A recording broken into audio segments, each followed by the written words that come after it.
So again, good morning. I'm going to present urinary system, which mainly focuses on kidneys. So here's the image of our kidney system or urinary system in the body. So nabanggit ko na yan sa mga nauuna pang body systems. So kung mapapansin nyo, itong letter C, mukha siyang bean. Composed siya ng right and left kidney. Ito ay makikita malapit dun sa may ribs natin, sa may likuran na bahagi yan ng katawan. And then nabanggit ko naman doon sa may skeletal system na pag may UTI yung tao, usually sa may lumbar area or ibabang bahagi ng spinal column. So kung ito ang may spinal column, dito sa gitna. So, malapit na yan dito sa may ibabang ribs and then lumbar area na nandito.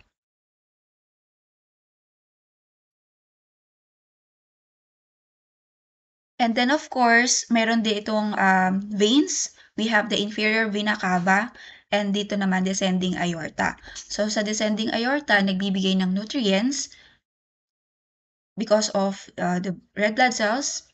And of course, dito sa inferior, yung mga waste. So pag dito, no, lalagay niya dito yung mga dugo kung saan i-filter. And then of course, meron dito sa descending aorta na nagbibigay ng yun nga ng red blood cells with nutrients and of course oxygen.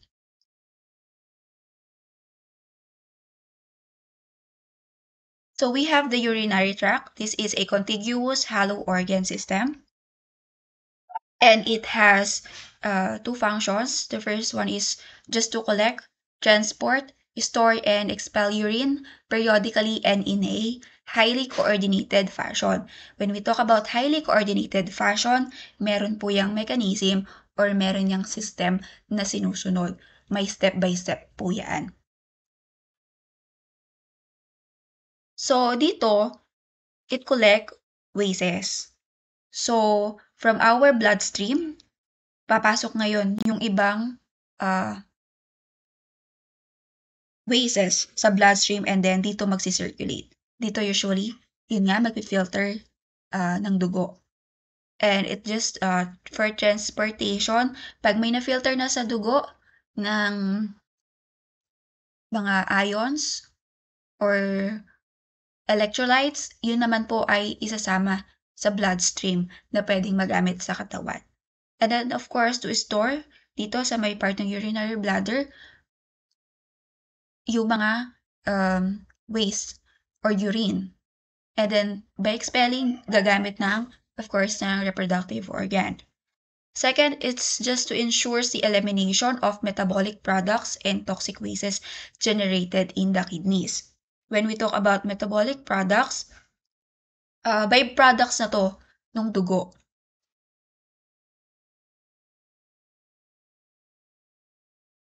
Kapag hindi naalis po ang wastes na naandito sa katawan at hindi na to nagfa-function ng maayos, of course may tendency na ang katawan ay maging maging toxicated siya.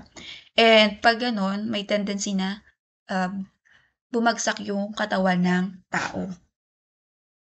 So we have the constant urine flow. So it happened in the upper urinary tract and intermittent elimination from the lower urinary tract. So from the figure here, naandito yung dalawang kidney na nagsasala.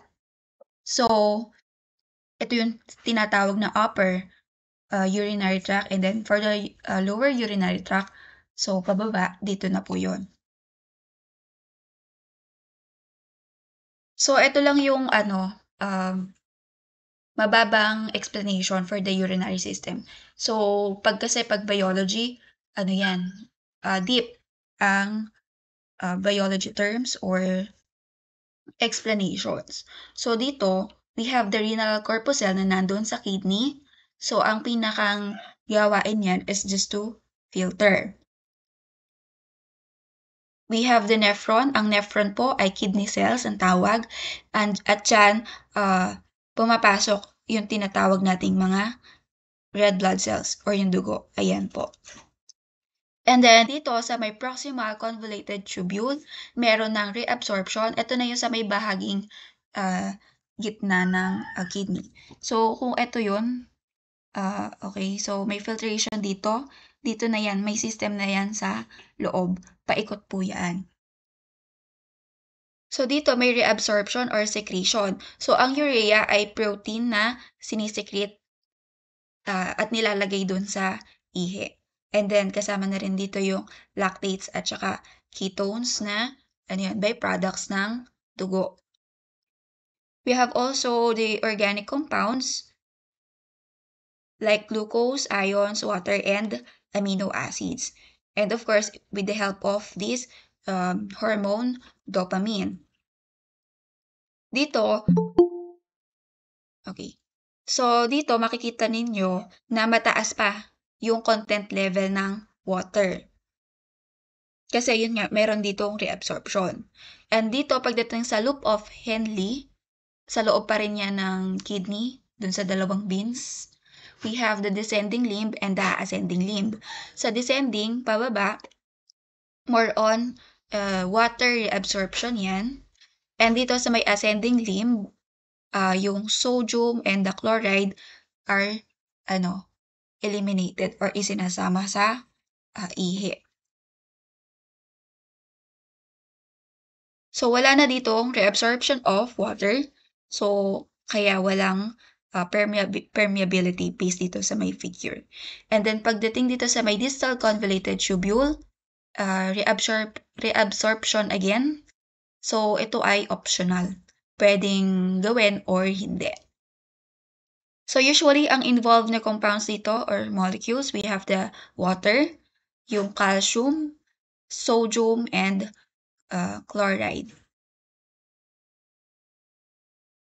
And for the collecting duct, dito naman, magkakaroon ng, aalisin ito with the negative sign yung nasabi ko ng compounds, and then of course, reabsorption ng, netong ADH and then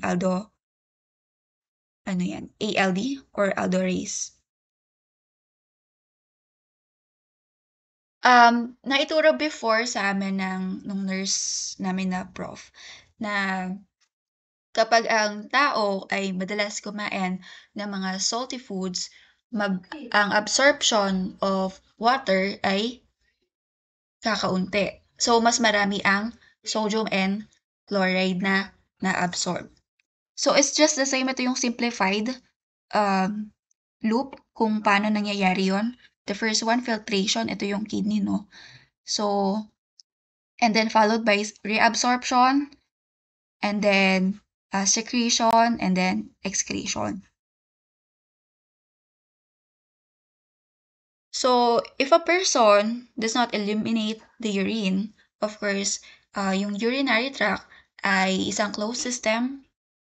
So, dito mag-i-store usually sa may bladder, inaccessible to the microbes. And of course, it is comprised from proximal to distal of renal papillae.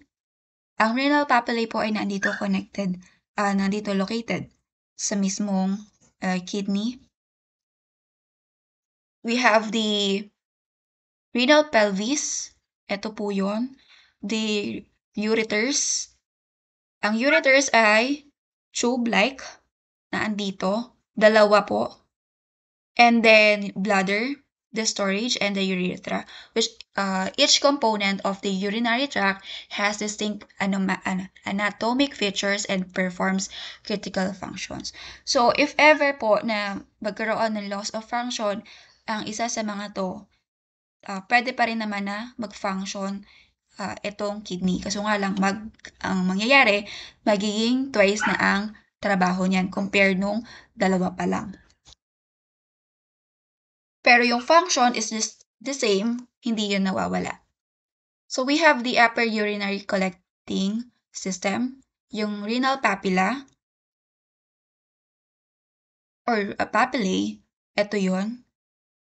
So, into which each renal tube reach pyramid drains. connected po yan dito sa may renal vein and renal artery. Both of the kidneys have this. It is considered the first gross structure of the upper collecting system and are individually capped by a minor calyx, which in turn narrows into an infundibulum. So, ito kasi ay more on animal tissues, more on tissue level na yung observation. So, hindi na yan masyadong i-explain masyado sa inyo. So, infundibuli or infundibulum, so it branches are termed upper, middle, and lower pole calyces depending upon which pole of the kidney they drain. So, it varies in number, depende po by length and by diameter. We have the renal pelvis. Ang renal pelvis ay nandito sa may bandang gitna ng structure na color gray. So, it represents the confluence of these major calyceal branches. So, ito lang yon. So, nasa gitnang part ng ng color green na to. So, itself can vary greatly in size and location. We have the intrarenal and the extrarenal. We have the ureters. Ito yung tube. So, bilateral means two. There are two muscular tubes that drain urine from the renal pelvis to the bladder.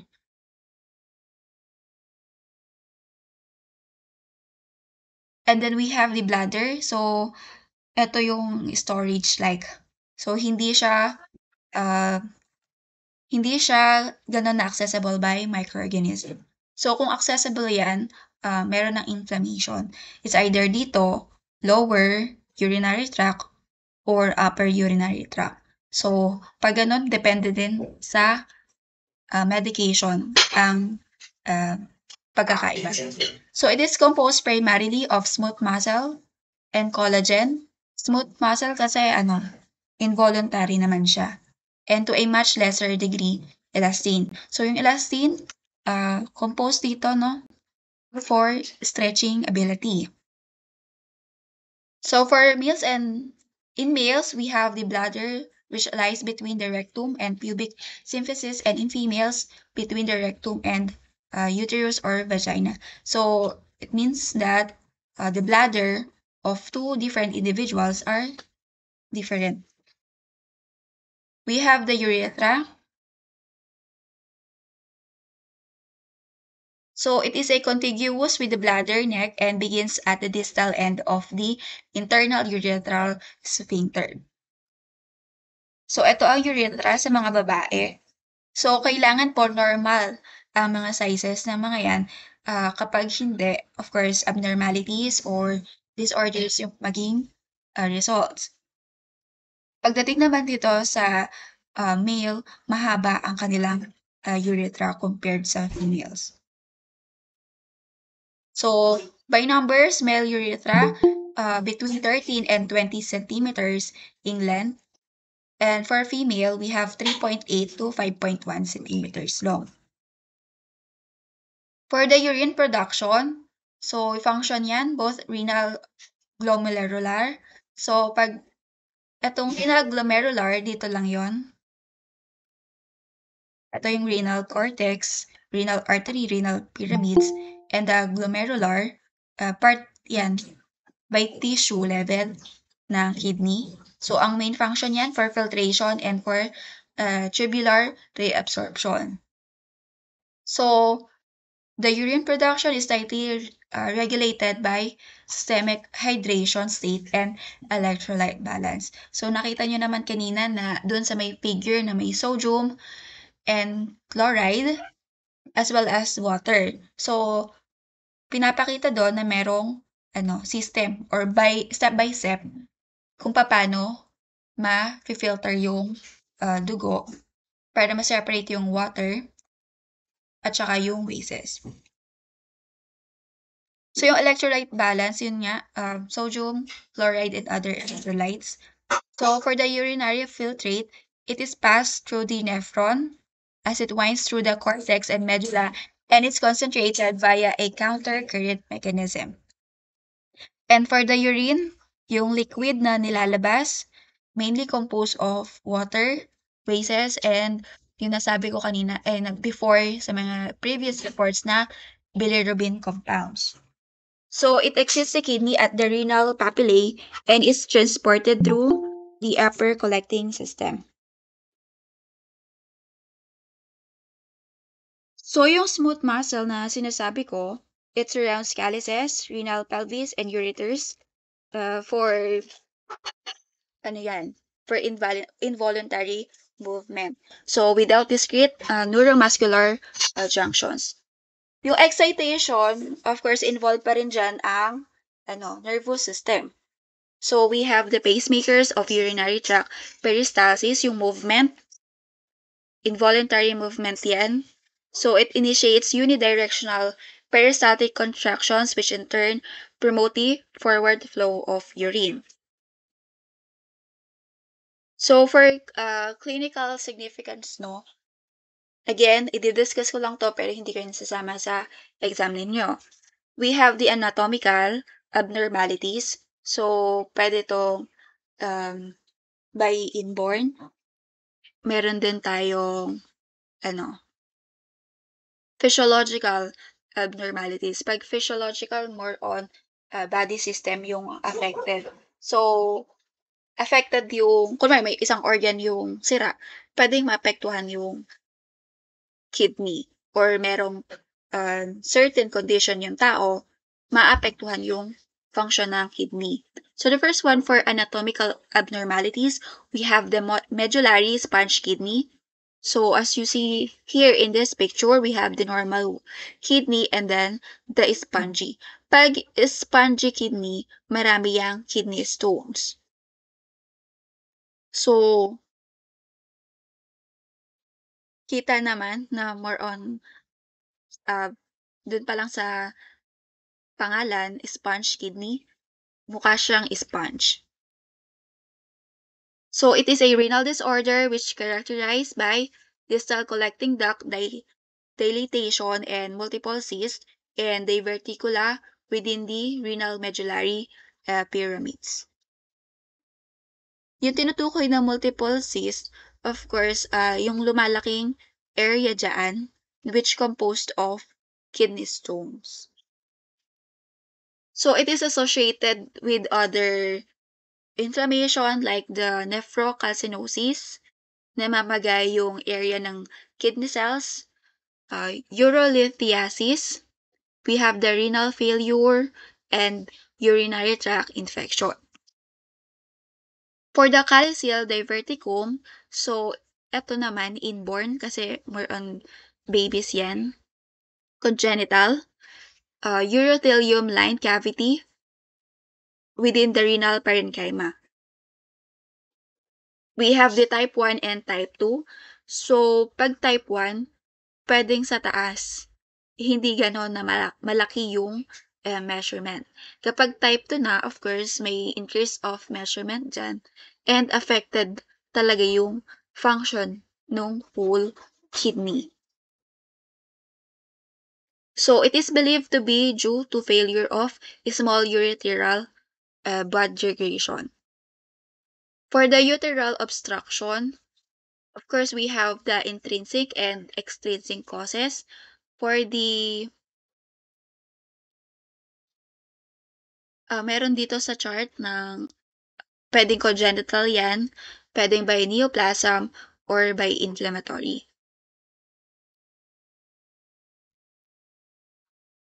So, the obstruction of the ureters can cause urinary stasis and, in severe cases, renal dysfunction, both of which are risk factors for UTI. With the term itself, ureteral obstruction, meron pong sayabal doon sa mismong ureters para hindi mag-flow ng maayos yung urine.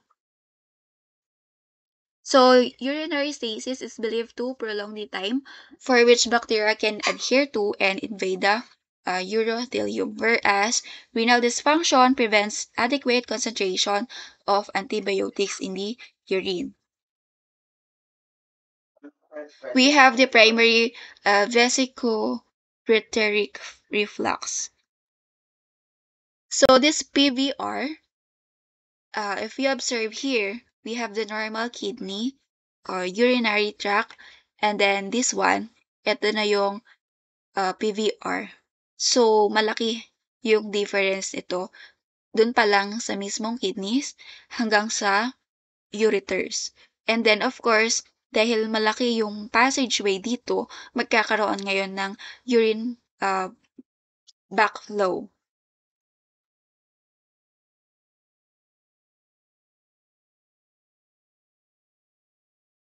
So, etong condition na to, approximately 1% lang naman in general population and is responsible for 12% of antenatally detected hydronephrosis. Pag yun nga, hydronephrosis, water, masyadong madami yung binabackflow because of the wide measurement of these ureters.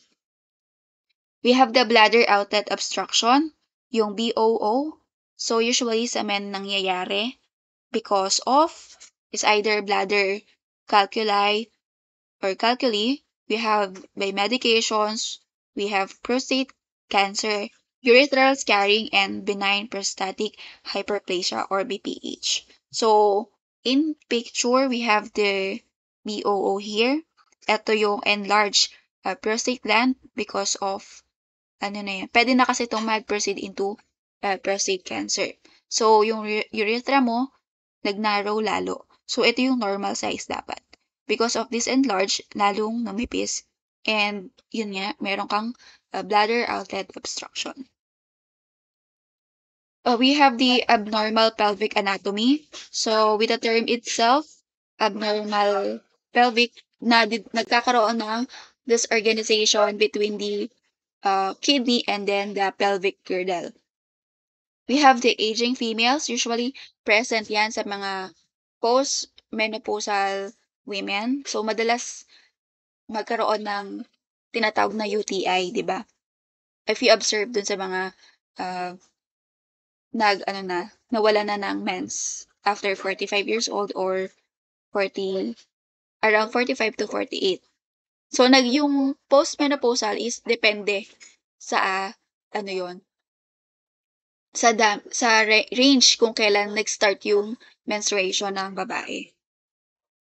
Pag late na nagkaroon ng menstruation ng babae, of course, magiging late na yung menopausal stage na kasi ang egg cell po ay may counts. Pag regular yung menstruation mo, 1 egg cell per month. And of course, we have millions, approximately 3 millions of egg cell na kailangang i-release throughout our throughout the life of a woman. For the physiological abnormalities, ito yung madalas talaga na nangyayari. We have the diabetes mellitus. So, dito makikita ninyo kung paano naapektuhan ng diabetes yung kidney. So, this is the healthy one. So, yung urine and other wastes po ay nailalabas ng maayos. Compare dito sa diabetes, merong protein leaking.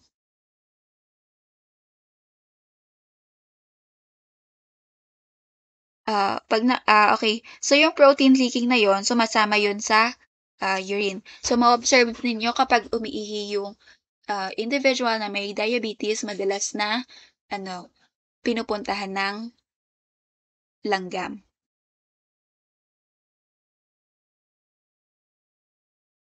And then, kapag naman sa UTI, again, may explain ko na to, no? We have the upper UTI, inflammation dito pag napasukan ng harmful bacteria. May good bacteria naman sa reproductive organ, pero more on, lang siya, for health benefits. So, pag ang kidneys ang napasukan ng harmful bacteria, so ang term niyan ay pyelonephritis, and for the ureters, we have the uteritis. So, more on medication, bibigay ng antibiotics yung doctor. We have the lower UTI, so dito lang naman sa area na to, we have the bladder, which known as the cystitis urethritis. And then for the urethra, we have the urethritis. So again, na-explain ko din doon sa mga previous report ko na pag ang women, kasi women ang madalas prone sa UTI. For hygiene purposes, after urination, kailangan na patuyuin using tissue from pubic area to the area of buttocks.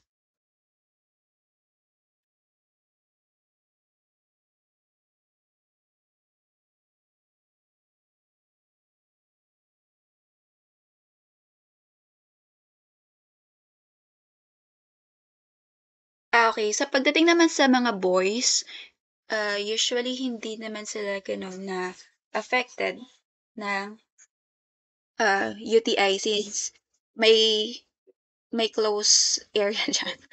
Unlike sa babae, ano siya, hindi siya gano'n na close. So, eto naman, we have the kidney stones. So, ang kidney stones, depende yan sa lifestyle ng tao. Of course, kapag ganyan, pag ganito pa lang ang size niyan, it's either ano lang yan, supplements or medication ang ibibigay. Kapag too much, ganito na ang kidney stones, more on, removal of kidneys.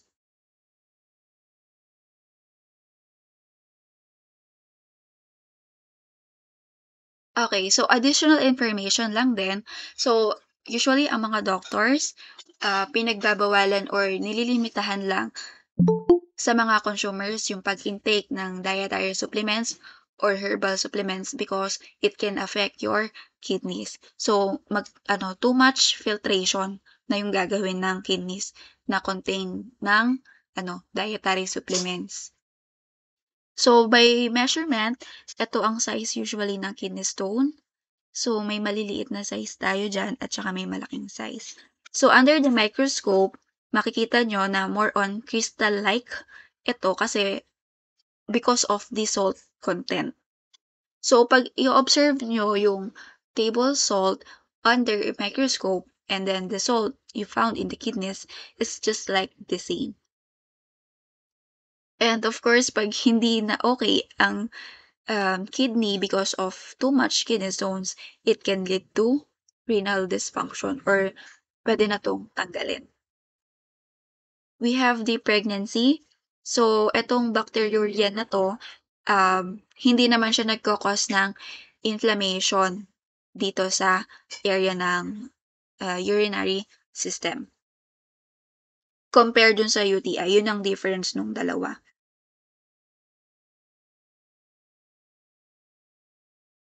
So, mostly sa babae lang talaga to. Non-gravid females and ranges from 2% to 10% yung population yan.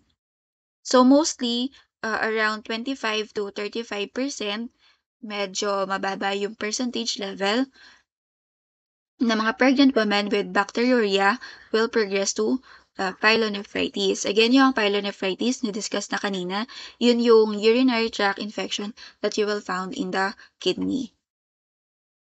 We have the uteropelvic junction obstruction. So, yung obstruction again, hindi makadaloy ng maayos. So, more on, dito na i-store yung urine. So, it can be found mostly in children with an estimated of 1 in 1,000 or 1.5. So, very, very minimal yung percentage ng merong UJO or UPJO. So, the widespread use of prenatal screening ultrasonography will lead to early detection of this hydronephrosis. So, pag ganon, maagang na-detect, maaga din na masusolve or magagamot. And we have the dysfunctional voiding. So, itong dysfunctional voiding natin or DV, as you will observe over this picture, na yung lining dito ay normal size. And then, tama lang yung fluctuating flow rate.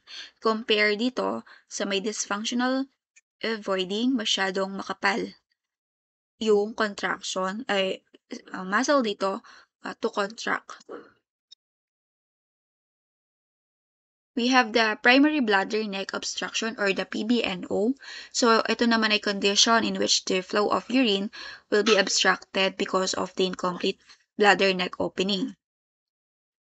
Same principle lang, obstruction meaning hindi maayos yung flow. And we have the neurologic patients. So, ang main cause nito ay yung suprasacral and subpontine spinal cord injuries. So, pag ganyan,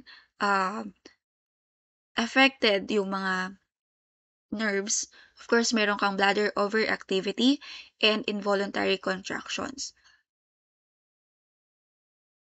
So, here's my references. That's it for urinary system. Do you have any questions regarding on this?